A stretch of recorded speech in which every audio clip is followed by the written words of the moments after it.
going to talk to you for literally a minute or two, and then Mr. Yu's going to lead the session, our head of Surrey Thai House. Just to kind of explain the importance of this session, I know some of you, I recognise your faces, you came to the prep one that me and Miss Rickard ran on devices, and we wanted to make sure we offered it to all upper school students, and just to kind of talk about the importance of this session. You will have all received a letter that I sent out before Songkran, and then it was sent again as a reminder after Songkran about line groups and social media use. The purpose of that letter is just to really ask for your help. We do really need your help, and if you can share this with other parents in the community, I would find that very beneficial. I want to be really honest with you and give you some examples of what we're dealing with at the moment in the upper school in terms of social media not being used properly and causing issues for our students. So for example, there was 2 group chats this week that students are a part of. One of the group chats is a large group of students from one nationality, and actually within that group chat they're being unkind to each other. And singling out certain students within that nationality. So that's something we're dealing with at the moment. There's also another group chat where a group of students from one nationality have joined this group chat and are being unkind to other students and making suggestions about other students. This is real, this is happening in our community, and I wanted to stand here today and tell you that that's what I've been dealing with the last few days, so you can understand why it's so important that we're going to go on and on and on about these group chats, these line groups, these WeChat groups, social media. Within these group chats, we've had our students sharing photos, images of other students, so taking pictures of students in classrooms, taking pictures of students when they didn't know the photo was being taken. We have had students setting up social media accounts of students, pretending to be other students. This is literally within a week. These are all cases that we've been dealing with in the last week, so I'm not talking about in the last few months. This is just the space of a week. So it's in our community, but it's not just our community. I met all the other schools in Bangkok very recently. I went and sat and met with all the DSLs, so from Shrewsbury and all the other big international schools, and we're all dealing with a very similar situation here, but I think it's a collective responsibility. We need your help. We need your help in terms of, Mr. Yu will talk about this in a moment, but we really need your help with what is going on that device that your child has. What group chats are they in? Do they need to be in a group chat of, for example, all year 6s, do they need to be in a line group with 87 people in it? No, they don't, okay? We do not support any of those groups. We do not encourage students to be in those groups. So just having an awareness of kind of what your children are accessing and what they are seeing. Another thing that's a real issue that we need to tackle, and I mentioned it again in that letter, is the VPNs. Too many of our students have VPNs on their devices. My biggest concern with VPNs is we then can't monitor what they are on in this building. If they are on our Wi-Fi, I know they're accessing a VPN, but I don't know then what they're searching. And our system, which we've explained to you before, it's so clever in the sense of if a student was to search anything relating to suicide, anything relating to self-harm, it would tell us immediately, and we can intervene straight away and go and find that student to check they're okay. So it's such a powerful tool, but our young people have these VPNs on and they're getting around that tool. So your child doesn't need a VPN on their device. I would advise them to take it off. They go with their social media on their iPads, it just needs to come off those devices. So yeah, I wanted to be really transparent with you and give you some examples of what we're dealing with within our community. It's happening in other schools, but it's happening right here. So we're not standing here just for the sake of it and saying these things. We're doing these sessions because this is where we need your help. So it's amazing you're here. You speak to other parents. I'd really appreciate you to share the message with parents. I will continue to keep sending those letters and communications to parents about reminders of what we'd like them to do. I will be sending another one out this week later to a number of year 6 and 7 parents who've been involved in some situations. So we just need your help, please, if you can. So I'm going to hand over to Mr. Yu, but just very quickly, Again, we will be talking very briefly about suicide, some mention of self-harm, obviously quite difficult things to talk about on here. If you do feel that you need to take a breather, please do feel free to step out. But it's a very small section, I believe, so, okay. All right, I'll hand over to Mr. Yu. Thank you so much. Right, hello, good morning everyone. Okay, so I'm Mr. Yu, like we said, I'm head of Surrey Tai House, so I work with Mr. Connor to make sure really we oversee the safeguarding and well-being of our students, for me in Surrey Tai House. And I have a mantra which is making sure our students come to school happy and healthy. Yeah, they're the two things that are most important to me, because I think if we can do that, it means their academics go well, they perform well in class, they have fun coming to school, they get on well with their peers. If we start with those two as a basis, I believe that's the key for your children at our school. Okay? So just to start, I know it's a little bit ironic, but I would like you to use your devices in this instance. We can use them for positive things, and I would like you to just scan this QR code, and we will be starting a little survey to understand a little bit what you think about your children and their device use. Okay? 3, 6, 8, 30.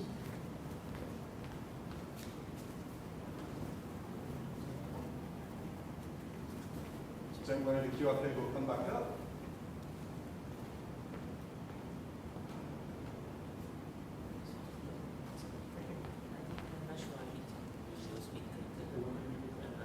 Okay, so I'll let you know if I'll try it first. Right. Okay, so feel free to answer the first question. The first question is, after returning home, how many hours a day do you think your child typically spends using electronic devices? Okay, so that could be a smartphone, tablet, or computer. Okay, roughly how many hours? I know we tend to underestimate even our own smartphone use. We'll get to that a little bit later. But roughly, what do you think?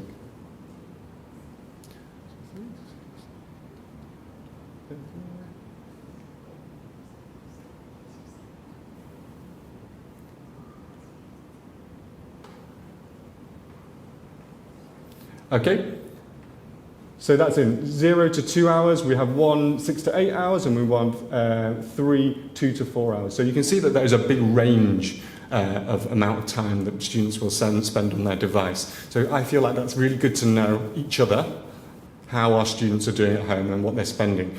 I would say for all of them, think of the amount of time that they are at school, and then think of the amount of time they're at home.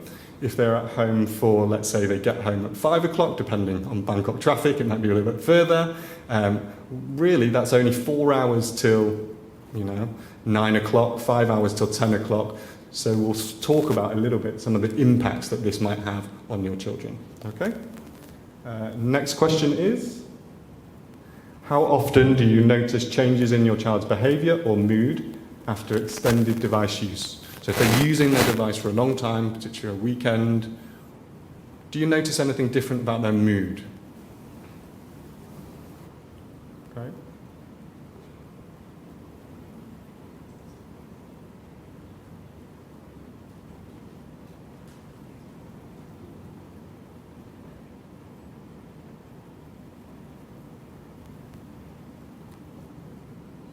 Okay, so on average, the line where it comes to the average is right in the middle. Okay, some of you will see will notice changes in their mood. Some of you won't at all, but we're somewhere in the middle. So potentially we do think that we agree that having time on your device will affect the mood of the child. Okay, so it's important. Next question. How much does your child's device usage disrupt their daily routines, such as homework, sleep, or physical activity? So do you think your child using their device affects those fundamental, important things that we want them to do at home?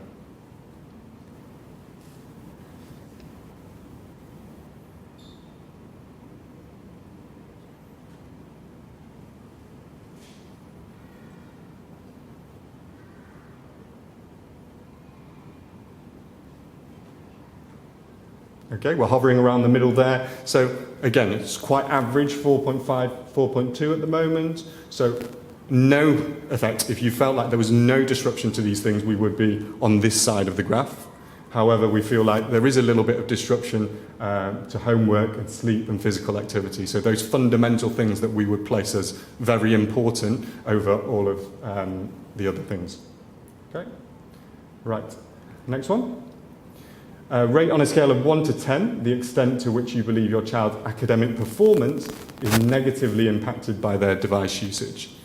So the amount that your child is spending on their device, does that affect their studies? Does it affect their grades? No would be this side. Yes would be the other side.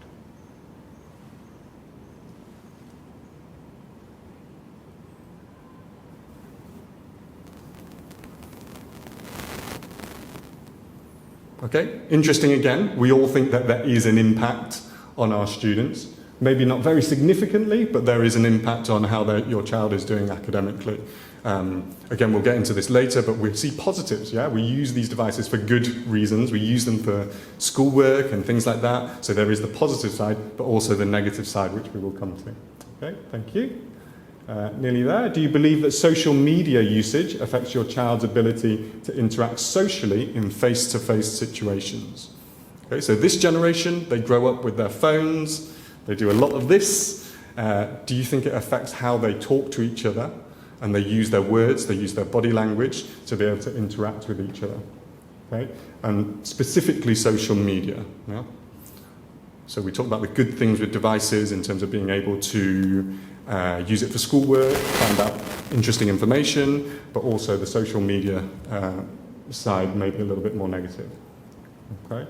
So that's a bit higher than the average that we've been seeing so far. Yeah? We're up to 6.6, so we think there is a significant impact on how our students talk to each other, or this generation in general. It won't just be Harrow students, but this generation in general speak to each other. Interesting. Okay. And then the last, oh no, maybe not that. How worried are you on a scale of 1 to 10 about the potential negative influence of social media on your child's mental and emotional well-being?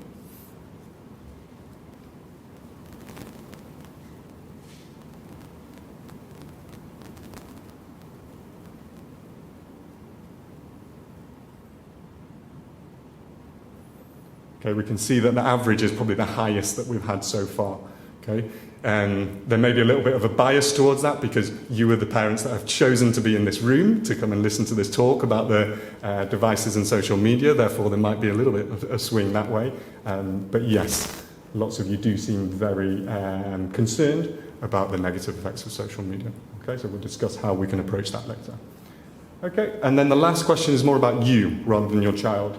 How much do you feel as a parent equipped or ready to monitor and guide your child's social media usage to ensure their safety and well-being?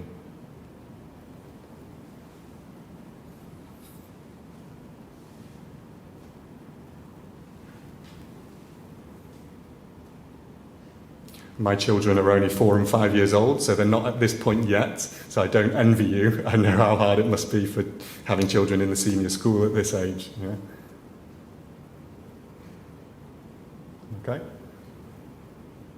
So interesting, just right of centre, which meaning, yeah, there is definitely a concern about your ability to monitor this, which is obviously why you're here to hear a little bit about that. Okay, thank you. So that's very interesting. Hopefully it's been useful for you to talk about that and understand what other parents in the room feel about this. Okay. Right, thank you very much. So, let me just go back to the slideshow.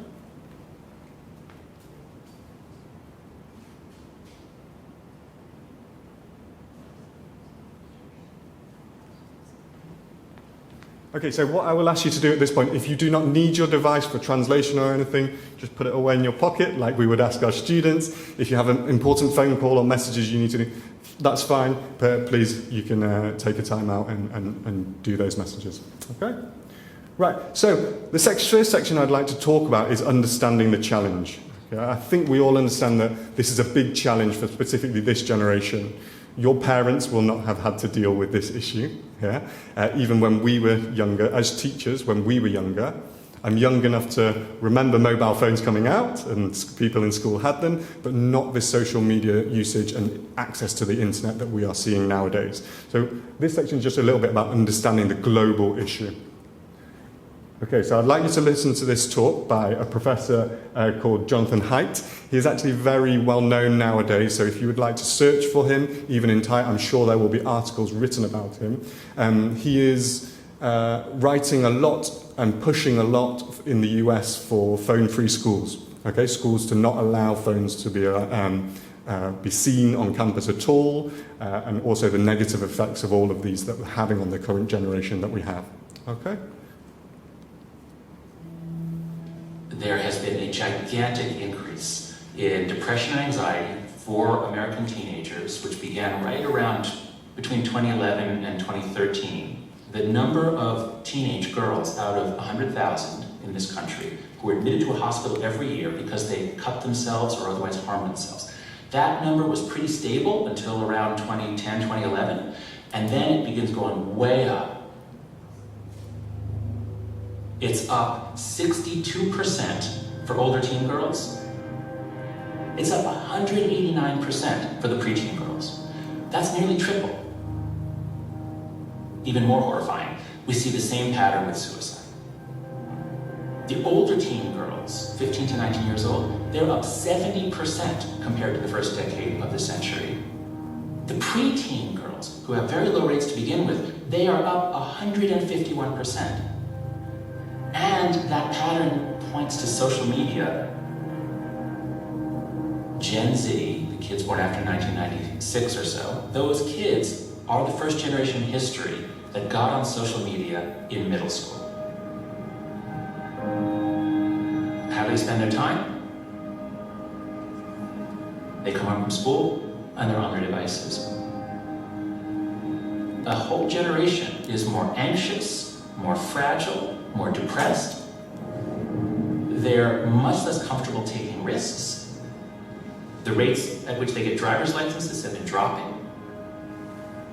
The number who have ever gone out on a date or had any kind of romantic interaction is dropping rapidly. This is a real change in a generation. And remember, for every one of these, for every hospital admission, there's a family that is traumatized and horrified. My God, what is happening to our kids?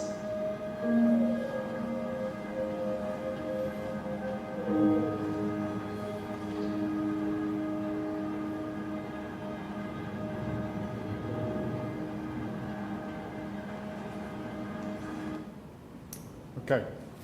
So the reason I show you this video is not to scare you. It will feel a little bit scary, but it's not to scare you. It's just to understand that this is serious, okay? It's a serious moment in the history of people in general, because what it illustrates is this is not the same concerns that maybe your parents had about how much TV you were watching. The generation before was they had concerns about how much radio they were listening to, or music, or things that were distracting students or children from having a childhood. Okay? The statistics prove that this is a little bit different, or let's say very different. Okay? If we have a look at these pictures on the board, you will recognize them. Maybe if I showed someone from 2005, this would be quite shocking. But we see this every day. If you are on the BTS, I've been on the BTS, it looks like this. Yeah? Have you ever been walking around a mall and someone is looking at their phone and they walk into you and you think, how rude. But this is a symptom of our society. This is what it looks like today. So I feel like it's our role as educators and also as parents as well to take responsibility for that and make sure that potentially we try to shape a better future, even if it's not going to have the impact globally, but for your child and for your child to understand what they feel is right, wrong, what they think is polite, what is not what is impolite, and those type of things. Okay? I've got these two pictures on the board as well. What we notice is with device usage is very similar, particularly social media, to junk food. Okay? Junk food we know is bad for you. So would you give your child junk food for every meal of every day, even if they really, really want it? Yeah? I have 4 or 5-year-olds, they want it all the time. Yes? Sugary things. Because the brain and the body is wired to want that. Yeah? So if we know that that's the case, potentially that's something that we need to think about. Would we give something that is negative for our child again and again and again and again? Or should we be trying to start boundaries? The other picture is a dummy or a soother. Okay? My children, like I said, are 4 and 5 years old. So when they were babies, not too long ago, they would use these soothers. What is a soother for? A soother is for when a child is upset or crying. They need a way to regulate their own emotion. So they suck on this. It makes them feel calmer. It makes them feel more in control. Okay?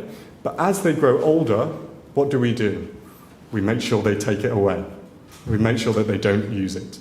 Because we know that the children themselves have to learn how to self-regulate their emotions. When they are angry, that's okay to be angry. If they're upset, that's okay to be upset. But can they then regain a sense of calm and self-regulate their emotions? If we don't take these things away, they will rely on these things for the rest of their lives. And that's what I feel we are seeing with devices. Okay? A device makes you feel good. Okay? If you're playing a game, it makes you feel good. And this is the type of thing, if they cannot not use that device to regulate their emotions, that's when things like addictions will come along. Okay? So the summary of our concerns is on the board right now. So number 1 is our impact on academic performance. We know that there is research out there that shows a negative correlation between too much device use and lower grades. Okay? We know it's a correlation. What that means is that happens. Do we know scientifically that that's the cause? We don't know quite yet. Okay? But we've already come on, in the last 5, 6, 7 years, we learned so much scientifically about the devices and how they affect the human body. Okay, so that is information that will come out probably in the next few years. So we know there's that negative correlation, and obviously as educators in our school, we see that as very important.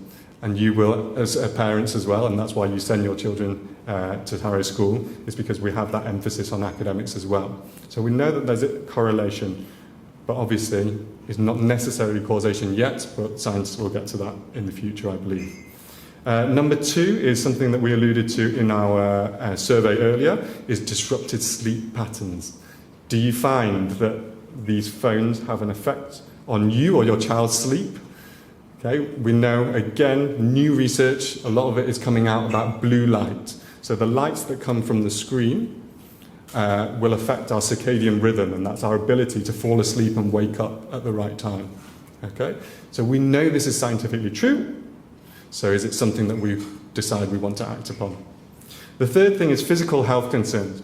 I feel like this is a little bit more general, but you can understand the concern of if your child comes home and wants to be on games and wants to be on iPads all the time, they will be doing less physical activity. I imagine when you guys were younger, if there weren't these distractions of phones, you would go out, you would go and play. I was always playing football as a child, always in the garden, always outside. But a lot of our students, a lot of the children nowadays are potentially not getting enough physical activity because of their device. Number 4 was what was alluded to in the video, the mental health impacts. Okay, I can't state it any more clearly than was shown in the video. So these instances of self-harm, anxiety, depression, these disorders have coincided with 2010, 2011, like the man mentioned in the video, when social media was released. Okay? So obviously we don't want these things to happen to our children. Of course there will be instances where it's nothing to do with social media at all.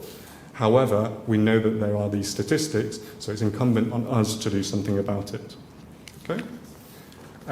Moving on to number 5. This was a very strong part of your survey. You all believe that our students' social skills may be not as good as when you were their age, potentially, because they are on these devices all the time.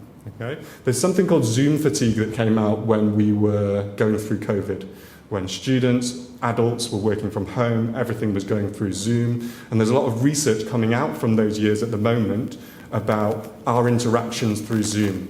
So through Zoom, you don't have to make eye contact with the person.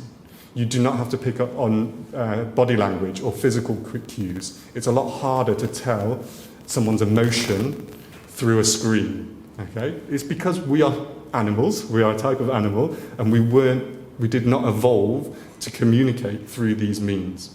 Of course, again, I'm saying it again, but they have their time, they have their positives. We need Zoom to do different things nowadays, and they served a function through COVID, but the research from there is showing that, yes, there is an impairment of social skills amongst young people.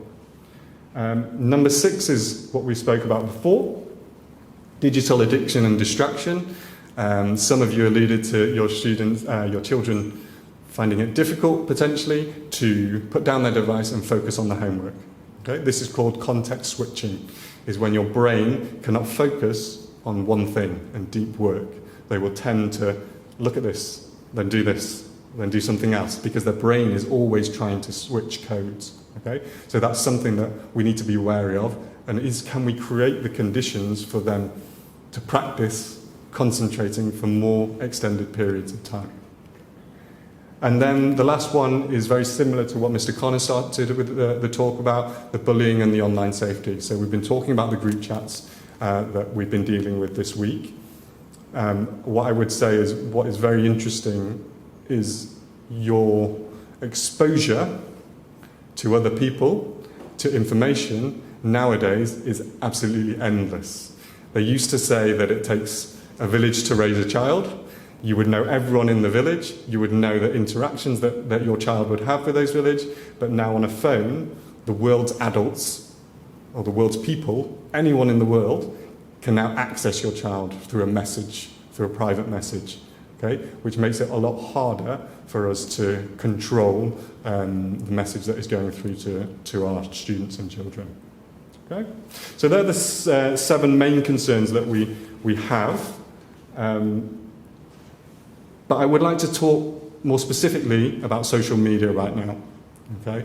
Because social media, and like I said before, and I'm repeating myself again, there are good things about our devices, our ability to contact each other, to research information. I was telling my students the other day when I was young and I didn't know an answer to homework, I had to look in these books called encyclopedias. And if they had the information about your schoolwork, you were in luck, because then you could do the homework. But if you didn't, that was it. You had to turn up to class and tell your teacher, so I couldn't do it. I just didn't know how to do the answer. However, nowadays, obviously, they can research information. So there's loads of positives about devices that we will get to in a minute as well. However, specifically for social media, we need to understand how this business model works.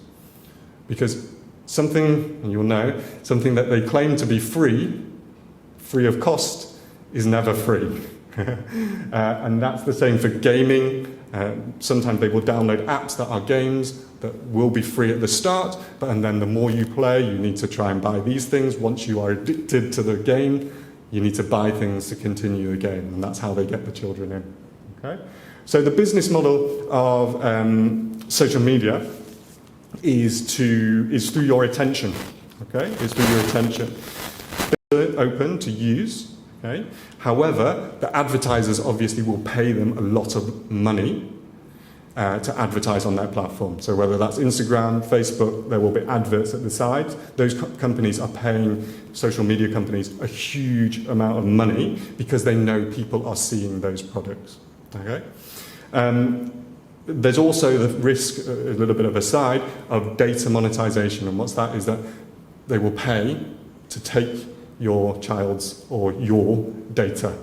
Yeah? So in the more data that a company has on you, then they can tailor what they show you in terms of what to sell. I'm sure you've all been on Lazada or something like that before. You may be talking about something and then suddenly it pops up on Lazada because they're always listening in to what you want and what you need. That's the power of advertising. So this product they can afford to run without you paying anything, but someone else will pay them. So what is the business model? The business model is the more people watch these things, the more people go on social media for a longer period of time, the more money we make, because the advertisers will pay us more money. So if that's the case, it is in their interest. Their number one goal as a company will be to make it as addictive as possible. Okay? Now, for adults, we're in a position where we've already grown through childhood. We can make a rational decision whether we want to be on social media or we don't want to be social media. But for young people, that's very hard. Their brains are not fully developed yet. So if their brains are not fully developed yet, it makes it hard for them to be able to make an informed decision whether they want to be on. And then even things like self-control, self-restraint, going back to the iPad again and again, that's very difficult for them to control. So it's, like I said before, it's incumbent on us as the adults to try and support them with this. Okay?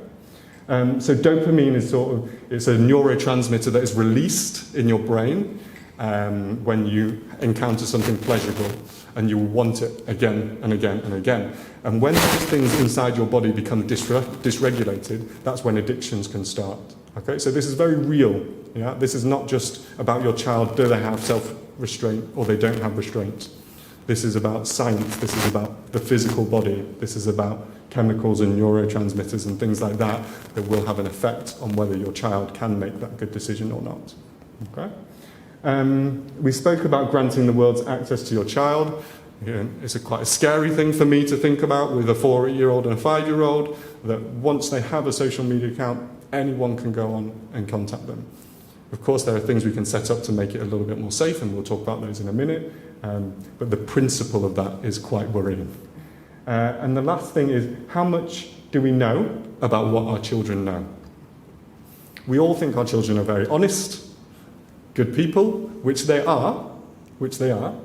However, we might not know, and we understand that as teachers, is that we don't know everything that they say to each other. We don't know everything that they do on social media. They may be, lying is a strong word, but they might not be telling the whole truth about the things that they access to you. And I feel that as parents, that's something that we should be trying to focus on, to be able to develop a relationship with our child to the point where they will be very transparent and very honest about you. I understand that's a lot easier said than done, but there are some steps that we can take for that. Okay, so like I said before, it's our role as educators and your role as parents to try and support our children as best as possible. And the big takeaway from this section is just understanding that the overconsumption of gaming and social media is bad for your child's development. That is a categorical fact. Yeah? It's bad for your child and the brain growing up. We know that now. Maybe 5, 6, 7 years ago, the science wasn't there to give you this statement. We might have thought it, but we didn't know for sure. But we know for sure now. And that's why increasingly, as teachers, we always have to stay on top of the latest trends in education. Increasingly, this is a major concern for us. Okay? I've just got a statistic here as well that France, they actually have banned phones in schools until children are 15 years old. Okay? So there's different policies all around the world. Different schools, different countries are doing different things. They view it in a different way. But there are countries that are taking the step to say schools should not have phones at all. Okay? So, moving on to section 2. Section 2 is just for us to indicate to you what we do at school. But before we get to what we do at school, let's have a quick break and have some refreshments. I've been reminded by Mr. Connor. Okay? So we'll have 2 or 3 minutes, have some refreshments if you need to. Check your device if you need to, and then we can come back to this. So this section, we've talked about sort of the global challenges. Now we're going to get into sort of more nitty-gritty about what we can do as parents and educators to help your child. Okay? So section 2 is what we do at school.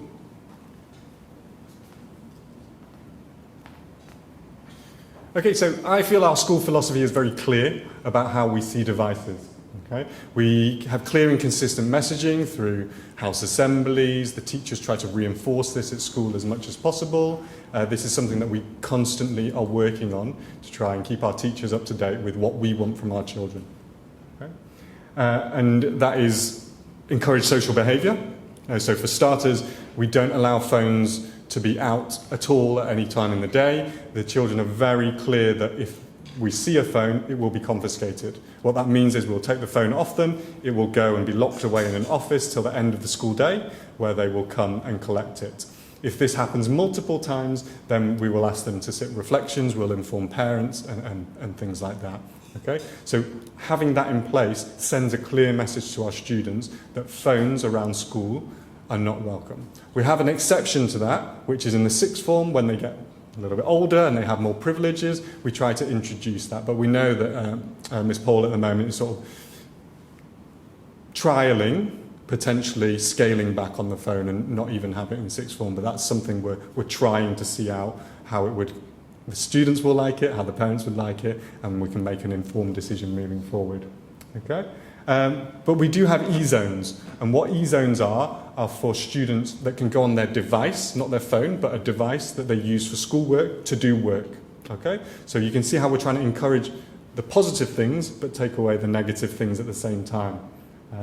And we are looking, hopefully, if Mr. Connor listens, we want to try and push for more e-zones around the school, and that makes it easy for a teacher to be around to make sure they're monitoring that they're doing the right thing on their devices. And that's part of our education, and that's part of our education in helping our students understand what is acceptable use and what's not acceptable use in a school setting, or for us it's a work setting, isn't it?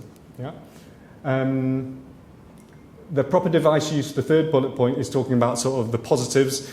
The academic positives, we recognise that these are good in some instances. So you'll find, for example, science, they do a lot of their work through OneNote, which is on the device, so they can access all of their notes for the whole year in one place.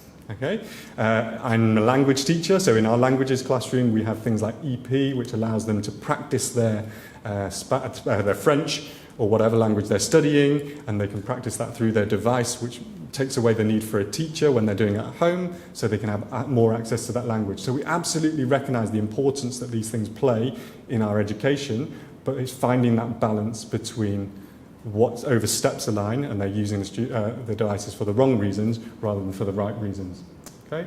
Another thing as well, which I feel like we want to push forward as a school, is their organisation and productivity. So we all work with email. As adults, we work with email. As teachers, we work with email. We recognise that that is the reality of the world. Okay? If it is the right reality of the world, we need to prepare our students for that.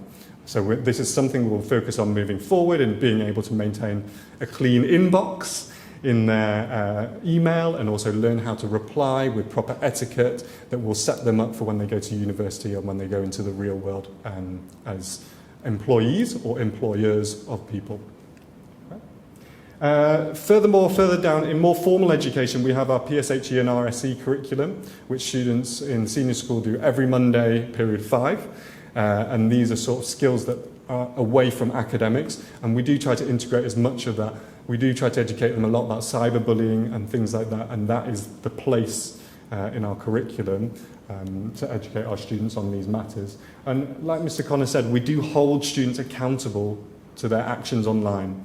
Okay? If you say something online, it is the equivalent of saying it to someone's face in person. Yeah? We want to try and promote that ethos. Okay? So they have to be representing themselves very well and the school very well at all times. So even though students know that, oh, this was done outside of school, we still feel that's a role for us to step in and make sure that everything is going on between the students. But like Mr. Connor said, we absolutely need your support on that, because it's not perfect for us to be able to deal with those things that happen outside of school whilst we are in school at the same time. Okay? Strategies for home. This is the third section of my speech today. Strategies for home. We can see here some really important strategies that probably, we do talk about them in terms of children, but they probably will be good for us as adults as well, because we know that we're on our devices a lot. Number one is notification settings.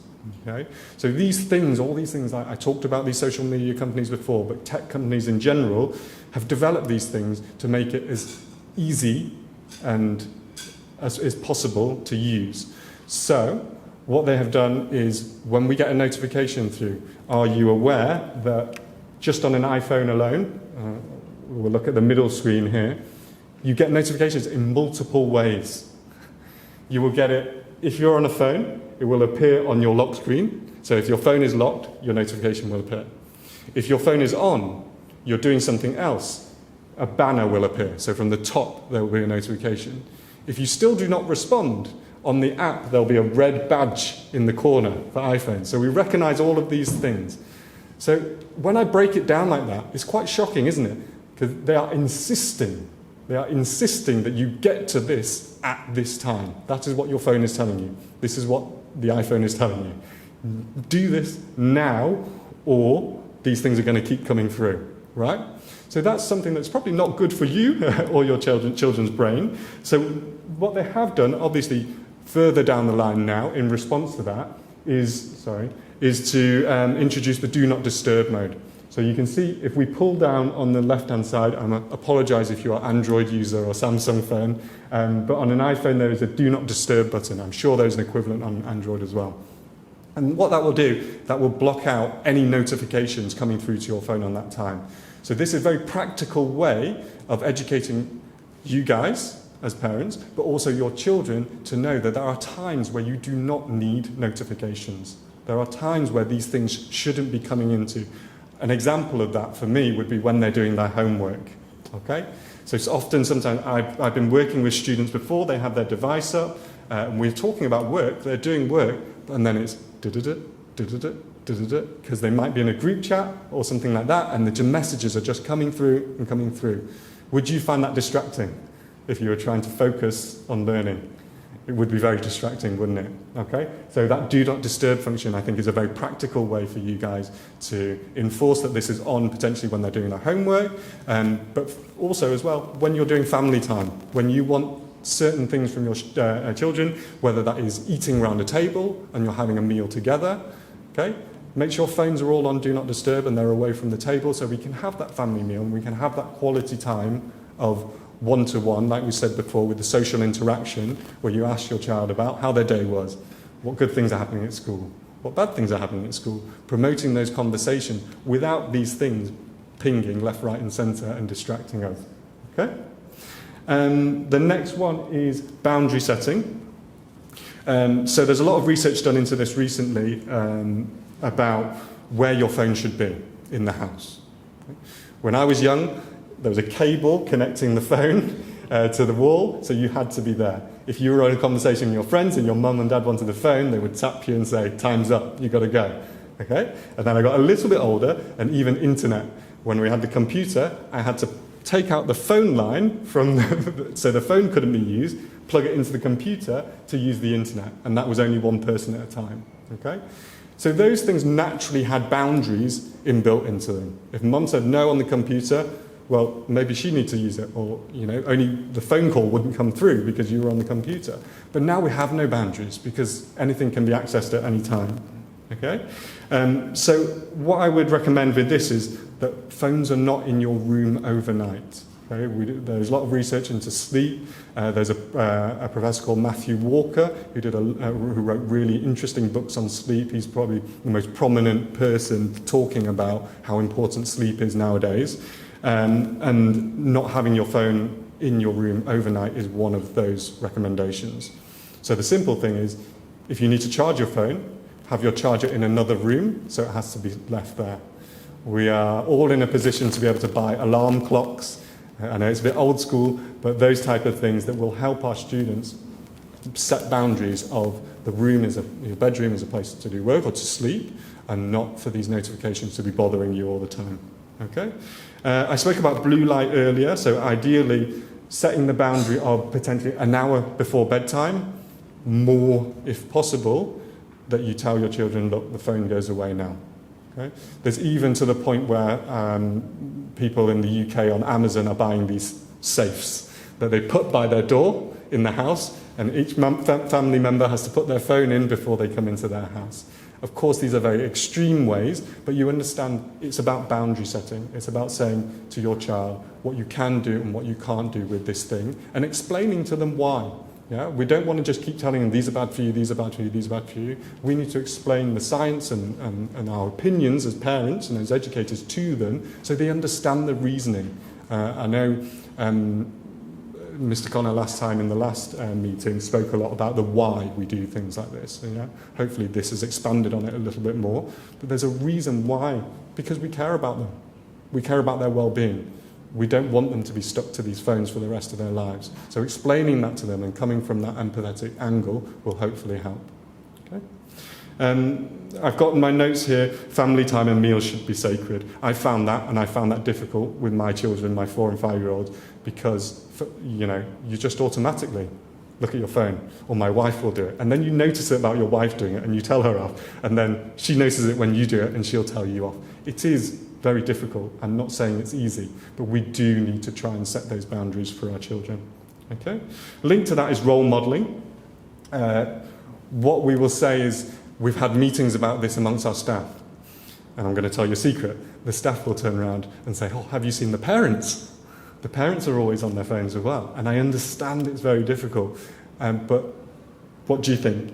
You think that children will always do what their parents do, or they will try to, they see what is acceptable through your actions, potentially not your words, but your actions. Okay, so we need to try and role model that. If that's saying what I said before, if you're doing work within the house, maybe always go to a certain chair to do work on a device. Okay, set those boundaries so they see, because you can't really complain about what your child is doing if you are doing that in front of them all the time. Yeah, so that's role modeling. Number 4, another very practical way is track screen time. We can see an example of an iPhone screen time on there. So you gave me the numbers for your child earlier. I don't know who your children are, but you gave me the numbers of how long they were spending on their phones and their devices. I encourage you to go home and have a look on their screen time. I think it will be a lot more than you expect. I think if you looked at your own phone as well, you will be shocked by the amount of time that you do spend on your phone. So being aware and building that awareness into you and your child, so they know how much they're spending on. Children are reasonable. They will understand, oh, this is too much. Yeah. If it's showing up for 6-7 hours, they will understand. If they're looking at that screen time every day, they'll understand, oh, maybe this is too much and it's something I need to do something about. Okay? The next one is group chats online and WhatsApp. Mr. Connor's already gone through this already. We want you to be wary of what groups your children are in. Let's say, we talked about interactions before. Would you let your child walk into a building, into a room, and you have no idea who is in that room or what they are talking about? You would never let your child do that physically, would you? You would always want to know where they are, who they are with, what responsible people are in the room, okay? But effectively, that is what happens when you allow them access to a group chat, yeah? And that's what we see. We see children, when they're not supervised, you would expect us to supervise your children in school, and that should be happening sort of through that group chat as well. But above all, like I said, you need to try to be open and positive and create that communication and those bonds with your children so they are honest with you and they do talk to you about those things. Again, it's easier said than done and it takes time, but hopefully this information that you've heard in this speech gives you information that you can talk to them about so they can understand the reasons why we are telling them to put their phone away. And it's not just the instruction, put your phone away, social media is bad, those type of things. Because children don't listen to that. Only if we explain them and we have those conversations at a more deeper level will they understand. Okay? Right. There is, let me go back. There is that QR code there. That has a link to the National College in the UK, which has loads of posters about practical advice. So it's very similar to the things that I've spoken to today, but that will have a link to a folder which has all of those things in for you. Okay. Okay, should we just go straight to questions? Yeah? Okay, so like I said, consistent messaging from the partnership of school and home in order to support the ones we care for, which are your children. Do you have any questions about device? Any advice that potentially me and Mr. Connor could talk about?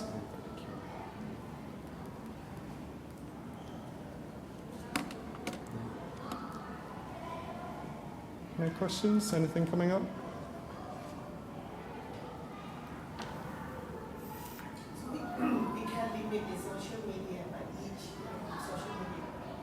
Yes, so yeah, there are apps that will do that. Actually, your iPhone itself has an inbuilt thing that you can limit the amount of time that is spent. What that will do is it will, once they have spent, for example, 15, 20 minutes on it, it will block out, it will lock out that app. it will go grey, and then every time you go in, you'll have to enter a password. So if you set that password, then that would be fantastic. And a way to go about that type of thing, sir, would be if you are going to do that to your child, automatically they'll be like, oh, no, no, no, no, no. Okay, so you need to have that conversation about why we do this, and then maybe potentially come up with the time that you want together, so they have an invested interest in it. So if your child has agreed to you that 30 minutes is good, 40 minutes is good, then you have that sort of conversation where, look, you said it for 40 minutes was good, that's what we've set it at. Do you want to change it? Do you want to take it away? We don't want to approach this from punishment, punishment, punishment. We want to approach it from a partnership with your child, and then that they will be more invested in it. Yeah? There's quite a lot of apps out there, so we don't recommend like one company, because if you do the research, lots of different parents use different companies, but there's apps where you can kind of physically control your child's device from your device. So if you can see if they're on it and say like shut down device, and you can, we have like teachers who are parents who use it for their children. They can like shut down YouTube and Instagram during the school day and things, so they physically on that device cannot get into those apps until you then kind of release it to go on there. You can also set up through some of these companies like trigger warnings of words like we do. So like our system does, it will tell us if like suicide and things like that can be searched. You can do that as well through certain apps on your devices and your networks at home. So if they're upstairs on their iPad and they're searching a swear word or anything that comes through on the search engine, they can flag and notify you so you can then intervene. There's lots of powerful apps out there. We don't always just recommend one because there is so many now. This is such a big market for parents. But I believe on the National College they talk a little bit about looking at those apps and things. So yeah, a bit of research, I'm sure you'll find some really useful ones. But we're looking at potentially, I've been thinking about trying to do some research as a school. Do we look at one that's really useful to help parents? There's so many, I think we need to decide. Yeah. I mean, any of them, but it sends the message to your child that this is not just the whole world and you can do whatever you want. Okay? You're doing your job as a parent, we're doing our job as teachers to try and educate them about what type of things they should be accessing and not accessing. I think we're now moving to an era where we have enough understanding about these apps and these things that it is absolutely fair and within our responsibility to start saying to them that it's not just you can do whatever you want on your device. Yeah? And the mobile phones in school, I think, is another area we're trying our hardest to be really firm on.